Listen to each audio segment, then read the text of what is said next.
going on, guys? How are your meatballs? I am not wearing Frankie Beans the Squid on my head right now because I have this awesome Cold War Zombies hat available now at joemat123.com/merch. Link down below in the description. You guys can check that out as well as any of the other merch items on that website. And then while you're down there below in the description looking for that merch link to get one of these awesome hats, you can also take a look at the Twitch link because I stream zombies on Twitch every single day at twitch.tv/joemat123. I hope to see you there. We have an awesome community on Twitch. We've been killing it lately. And again, I hope to see a lot of you guys in the stream. With that being said, though, we're going to move into the main point of the video, which is talk about zombies leveling, map and game design, as well as one returning mechanic from BO3 zombies seemingly coming to Cold War zombies via the Cold War beta. And we're going to actually start out with that. So, within the Call of Duty Black Ops Cold War multiplayer beta, they enabled some kind of infinite, like really fast sliding that a lot of the community does not like.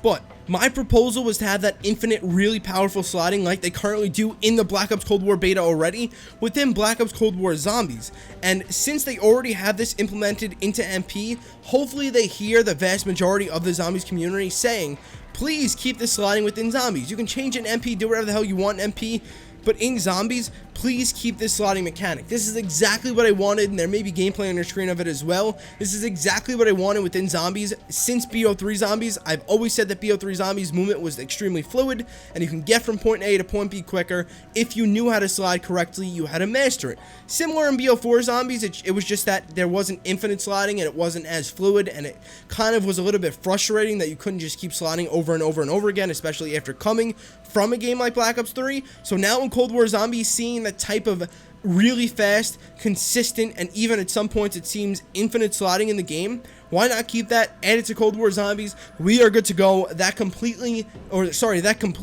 the game mechanics because the gunplay feels amazing. You know, it just feels smooth. The guns sound great as well, way better than BO4. Everything sounded like plastic or a toy. Guns actually sound like guns, you know. And what's it called? Everything looks great, and we have that awesome sliding mechanic. And those are kind of like the three of the core things that we need to even start out before we play a game. I know Zombies is a lot more than that, obviously, but if you have great running mechanics, which we already do, great sliding mechanics, which we already do currently right now in this build of the multiplayer beta, and if you have guns that feel and look and sound good, that automatically adds and makes for a very pleasing experience, and then all the other stuff on top of that has to also be good. But again, without a strong base, like in BO4 Zombies case, then you're not going to get very, very far. So that's awesome. Just wanted to mention that I really want that infinite sliding to stay within Cold War Zombies. Moving into the next thing, we're going to be talking about map and game design. So within Cold War Zombies, I want another game with a really immersive atmosphere, and this is really something that I don't need to bring up because Treyarch in the past, whether it's the older Zombies games or BO2 and BO3 Zombies, they have always done a really good job, and even in some cases in BO4 with Ancient Evil and Dead of the Night, although Ancient Evil is my least favorite and Dead of the Night is my favorite, both of them do a really good job at capturing their atmospheres respectively. So oh my gosh, I don't know what just happened there. I'm not going to use those two examples, right? Ancient Evil and Dead of the Night, because a lot of people either aren't familiar with them or don't like BO4 or whatever. We'll go back to Gorod Krovi. When you think of Gorod Krovi, we have the fire particles, we have the dragons flying around the map, we have the planes fighting in the sky, we have the vibration, the dumping on your controller, representing when the zombie lands and stuff, when the dragon lands, and different stuff like that. It's a very immersive atmosphere. You feel like you're sucked into the game when you're playing Gorod Krovi. Same deal with other maps like Zetsubo, they kind of hit everything right on the head, and even the sounds, you have a unique round change music in Gorod, you have unique music all together, and that theme flows all throughout Black Ops 3 Zombies, whether it's Shadows Evil. I mean, the Giant's a very basic map, right? But even when you spawn in, you have that awesome spawn-in noise for the Giant, the basic round change music and stuff like that, and DE kind of follows the same suit, although DE definitely makes for an immersive atmosphere. It doesn't focus, at least in my mind, as much on the stuff around it, because it's more so of a castle map, which it is, and it's very basic. It's a basic Elemental 115 map, although it's my favorite map ever. You know, Gorod Krovi definitely has a much more in-depth atmosphere, we'll say, than Dorad's and Drak, if you guys pick up what I'm putting down. And same thing with Zetsubo. Although Zetsubo is my least favorite in BO3, it still captures its atmosphere and does what it does really great for it being, you know, just a friggin' island map in the middle of nowhere. And then most importantly, going back to BO2 Zombies, if you go into town for the first time in a few months, you may be petrified, right? Because you're going to load in, and you're just gonna hear wind. You're gonna load in. Say you load into a solo game, you're gonna load in. You're gonna hear the wind blowing around. You're gonna see the fire, obviously, or the lava, just and the fire all around the map. The road on fire. If you step on it, you hear the crinkling noise.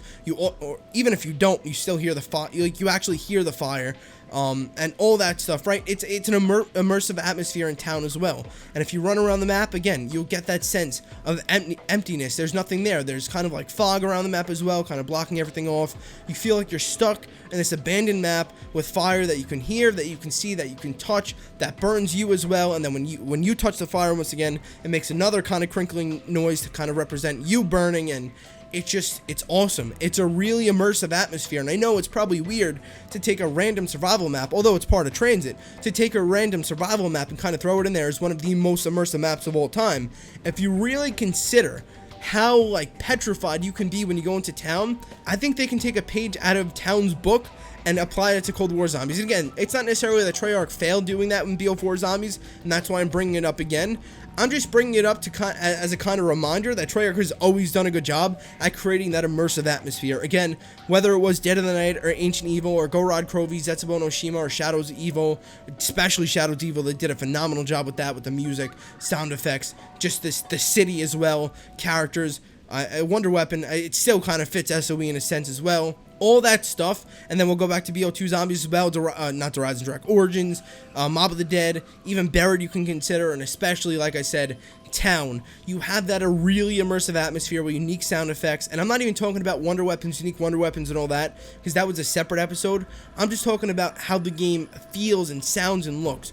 You feel like you're pulled into that atmosphere, especially in Town. You feel like you're pulled in, you feel like you're alone as well, and it feels very creepy to be fighting the zombies off within town if you have the volume up in town. Like, you have to play with the volume up, and it definitely makes for a very interesting atmosphere, and it's awesome. So hopefully Treyarch can continue their patterns within Cold War Zombies, especially for the first map, Die Machine, and have an awesome, really awesome immersive atmosphere. And now on top of that, that was kind of like more of the map design, right? And we're not going to get too in depth on this stuff because it's hard to, because each and every single map is unique.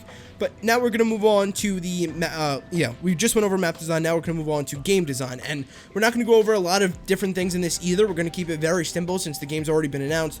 We're just going to go over pretty much the HUD and the pause screen. So within BO4 Zombies, you had to pause your screen, pause your game to view your kills and all that stuff. And if you were the host of the game, if you were playing co-op and you were the host of the game, and since server pause is a thing, it would pause the game for everybody else. Okay, that's fine. You're playing solo, no big deal, but guess what? It's still annoying to have to pause your game to interrupt your flow to actually look at how many kills and stuff that you have in the game.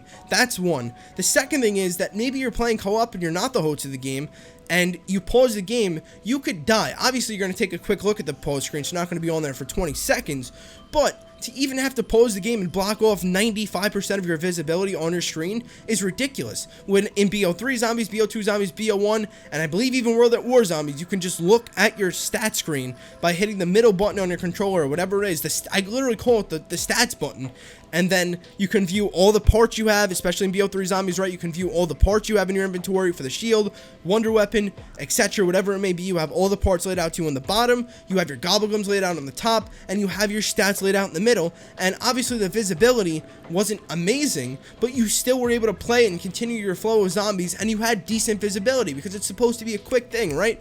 You hit the button real quick, you look at how many kills, whatever you have, you look at your Gobblegums, maybe your parts, if you got a part, and that's it, you're good. But again, on top of that, you may argue, okay, if it's such a quick thing, then why does it matter in BO4 that you have to pause? The thing about this is that not only do you still have better visibility in BO3 Zombies than in BO4, it's that your flow is not disrupted within BO3 Zombies. So I know it seemed like a very insignificant thing, but it actually is quite frustrating to have to pause your game in BO4 Zombies to view your stat screen, and at that, we have the role of the stat screen within BO3 Zombies already present in BO4. They just took the stats part and plugged it into the pause screen. So plug it right back into the stat screen and make it exactly how it was in BO3, you're good to go. Now in terms of the HUD in Cold War Zombies, they already have a very simplistic HUD within Cold War's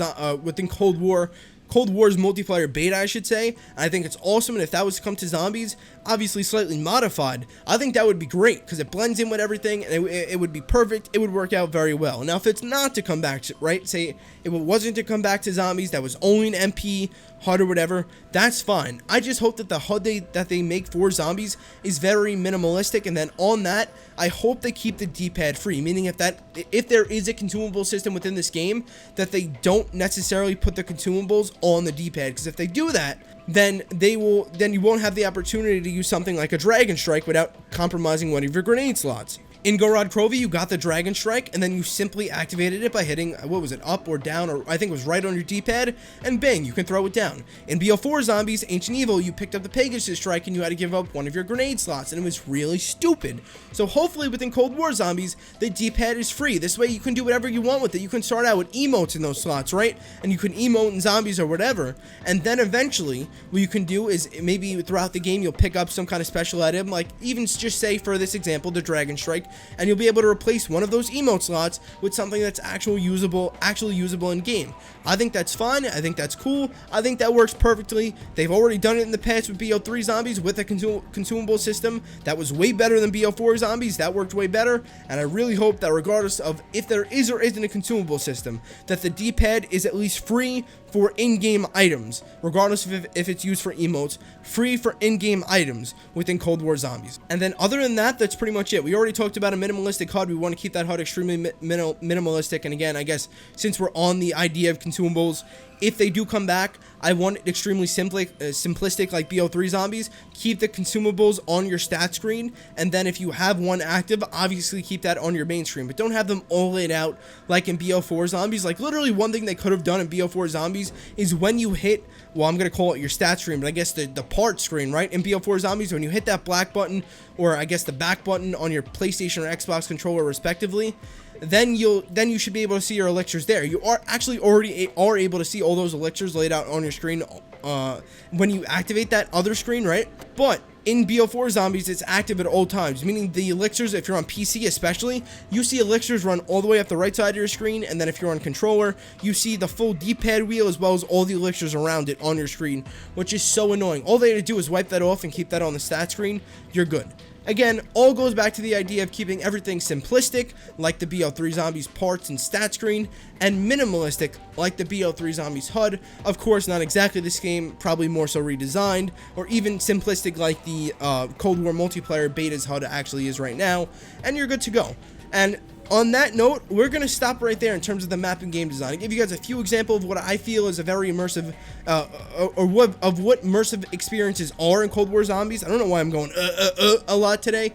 I guess it's because my throat's like shot, but sorry about that. I gave you guys some examples of what I feel are immersive atmospheres within Cold War Zombies. I'm also not on a script, by the way. I should note that. Usually I am, and that's why everything's a lot quicker and smoother, and that's pretty much it. So note that. I'm sorry that there may be a little bit of going on, but I just wanted to talk to you guys straight up raw. Just have a straight up conversation, and if you have any thoughts on this, by the way, you can leave them down below in the comment section. But again, as I was trying to say, I give you guys some examples of an immersive atmosphere. Again, the Go Rod fire particles, the noises within Go Rod, the round change music, you have the planes fighting up in the sky, even Origins, right? You have the planes up in the sky, you have the frigging portal up in the sky. You just have that awesome immersive atmosphere, from the visuals to the audio cues. Everything makes everything, or the DE floating barriers that make noise representing 115, all that. Again, it just makes it for an extremely immersive atmosphere. I want that back in Cold War Zombies, and in terms of the game design, I just want them to keep it simplistic and minimalistic, and that's just in terms of the in-game stuff, right? We're not going to go over the out-of-game stuff like we can potentially talk about Noon's Cookbook and all that, but we'll talk about that in separate videos, not as part of this series right now. So, for map and game design, that's going to be it. Now, let's move into Zombies leveling. So, within Call of Duty Black Ops Cold War Zombies, I am proposing 3,000 levels, which I know I just slapped my microphone, sorry. It may sound insane. I slapped my microphone again. Can we stop doing that? It may sound insane, but just imagine that, okay, most of you probably have not gotten to level 1000 in BO3 or BO4, and that's fine. I'm not saying you're a bad player or a good player because you have or haven't. That's irrelevant. It just represents how much time you put into the game, and I guess it could dictate how good you are depending on how fast you got there, meaning maybe you went to round 100 every single day, so you got there a little bit quicker, you earn more XP, you know what I'm saying, right? But for the most part, it's representative of your in-game time. And when we look at it, myself being a streamer and myself just in general, even if I was or wasn't streaming and playing zombies every single day to upload videos for YouTube, I would still be playing zombies every single day with my friends or whatever, and we would be having a shit ton of fun. And there are a lot of people out there, like some of my friends, like some of my YouTube friends, who play zombies every single day, day in and day out, and they eventually reach level 1000, whether it's during the life cycle really early, like myself a little bit after the release of Dead of the Night, I was level 1000, or it's really late in the life cycle, maybe even after the final DLC that you hit level 1000. My point is that if you're creating a good enough zombies game like BO3 Zombies, right, why not raise that level cap to level 3000? Because right now, if BO3 Zombies didn't have a level cap at all, just say for example, I'd be like level 6000 in that game. But no, I've been capped out at level 1000 on BO3 and BO4 PS4, and now I'm going towards level 1000 on PC now. So I'm not saying, I'm not saying this to show off, because it means absolutely nothing. If anything, it means I'm a loser because I play so much. Not really what it means, but I think you guys know what I'm going for. It represents in-game time, but why not just let us go up levels? I'm not saying that at every single tier of levels, we need to necessarily have a reward, and I know rewards are a big thing going into this next game, and a lot of people want to get rewarded for different things, but let's look at it like this. They could straight up tell us that, okay, in the past you've had 1000 levels in zombies, and we also had a prestige system, which by the way we'll mention in a second, but we had 1000 levels in the past alongside all 10 prestiges it was, right? And then we went to 1000, and then whatever, you got to 1000 and you were done. However, within Cold War Zombies, we want to make the experience as I guess, I don't know, I guess I can say they want to make it as grindy as possible, if that makes sense. I don't really know how they can phrase it now that I'm thinking about it, but they can just say we listen to the zombies community, we understand that some people want the level cap to be higher, and that's it. There's going to be rewards maybe every 500 levels, and you're good to go. And now this is also going to be a thing. Prestiging is going to be a thing that we're going to talk about as well. But I just want to mention very quickly as a side note that within Cold War, there's going to be synchronous weapon progression, meaning that throughout multiplayer, throughout Warzone, and throughout zombies, all of the weapons you will be able to earn attachments on regardless of what mode you're playing. Meaning if you were a level 7 in multiplayer with the XM4 assault rifle or tactical rifle I think it is, you will also be level 7 with it when you get to zombies. It is the exact same weapon progressional system throughout all 3 modes, which some people don't like, but in all honesty, this was something in Infinite Warfare Zombies, and it was great, especially coming from someone who plays a decent amount of MP and a shit ton of zombies. I can go over to zombies and, play usually the usual amount I play. Just say the split is, 98 to 2%. If I have something like, just say, again, we'll use the XM4 as an example, ranked up within zombies to, max level, I have all the attachments on it, and I want to go over to MP and use that XM4, I can now do that because and with no issues, right? There's no drawbacks. I don't have to level up my weapon and have to grind that weapon out as well. I've already done all my grinding in zombies and leveled that weapon all the way up, got all the attachments done on that weapon. Now I can hop right into MP and throw that class right on and go right in on my merry way and play some MP because of the amount of game time I put into zombies. Now, obviously, there's going to be different earn rates and stuff like that within zombies and MP, but for the most part, I think you get what I'm saying. I actually like the weapon progression system, the weapon leveling system being synchronous across all the game modes, and then each and every single game mode having separate leveling. Of course, in each and every single game mode as well, you will also be able to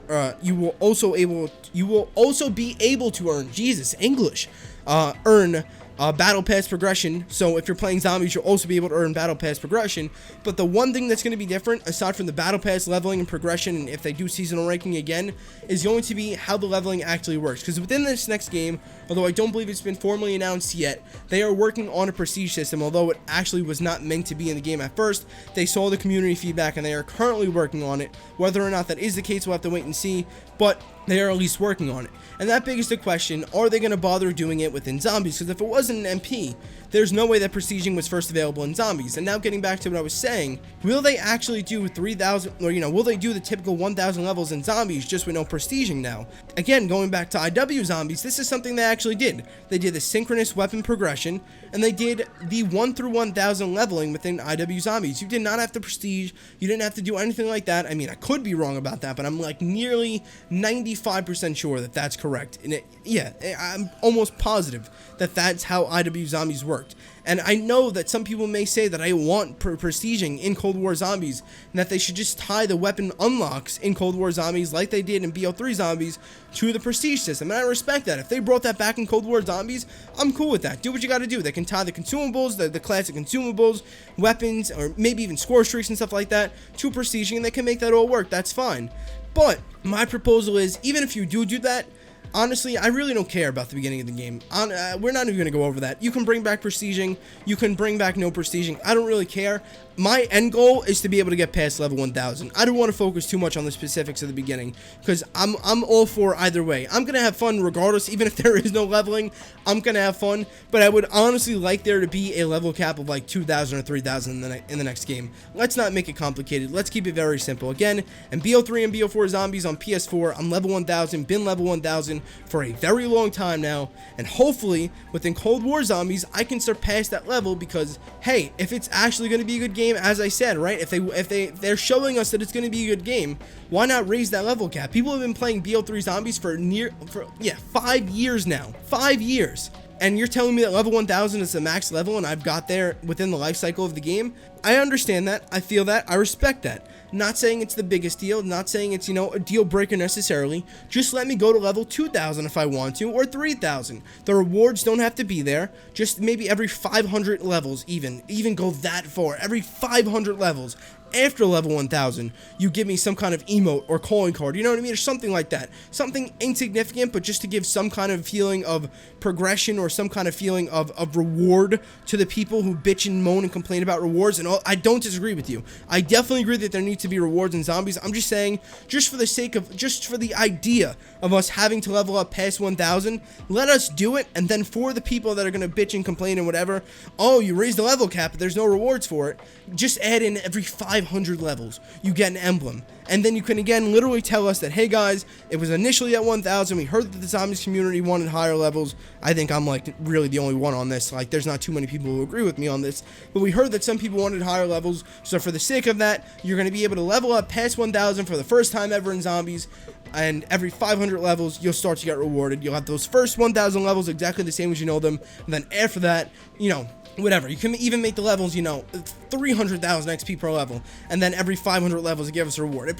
I know that sounds insane, but once you reach that point, why not just let us grind it out and keep going up and up and up and up levels? I may have spent a little bit too much time on the leveling system, but I am in the beliefs, I am part of the group of people that believes that level 1,000 is not a high enough level within zombies, because I myself, and I know many other people who play way more than me, play zombies, get to level 1,000, and kind of are sitting there scratching our heads. Although that's not the only goal of zombies, that's obviously not the only goal of zombies to level up, and there's a lot more to it. I still like the idea to be able to get to level 1,000, grind that out, that's awesome, and then get past that. That would be great. And we're going to end it there. No need to talk any longer, because we talked quite a bit about the leveling within Cold War Zombies. But that's going to be it. Again, if you guys want to pick up a Cold War Zombies hat, an awesome Cold War Zombies hat at that, you can do so at joemat123.com/merch from the link down below in the description, as well as make sure you check out the link to Twitch at twitch.tv/joemat123. We stream zombies every single day. I'll see you guys in the next video. Take care. Of your Meatballs. I've been wishing for some better days. Could you listen? No, why can you stay?